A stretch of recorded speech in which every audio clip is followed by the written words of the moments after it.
మంత్రి కేటీఆర్ 420 అని వైఎస్ షర్మిల అన్నారు. టీఆర్ఎస్ సర్కార్ ప్రజలకు ఇచ్చిన ఒక్క హామీని కూడా నెరవేర్చలేదని మండిపడ్డారు. బంగారు తెలంగాణ కేసీఆర్ కుటుంబం చేతిలో బందీగా మారిందని విమర్శించారు.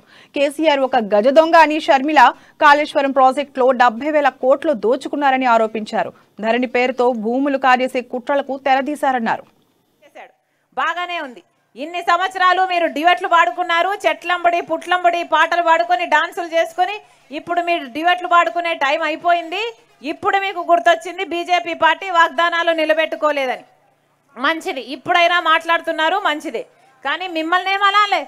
మీరెన్ని మాటలు ఇచ్చారు, ఎన్ని మాటలు తప్పారు?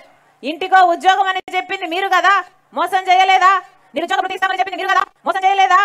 డబ్బులా మోసం చేయలేదా? పోడు పట్టాలు ఇస్తానన్నది మీరు కదా, మోసం చేయలేదా? మరి కేటీఆర్ ఏమనాలే? 420 అనాలి కదా.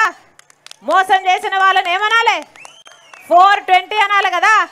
బీజేపీ మీద ఛార్జ్ షీట్ పెట్టారే, మరి మీ మీద ఏ ఛార్జ్ షీట్ పెట్టాలి? మీ మీద 420 కేసులు ఎన్ని పెట్టాలి?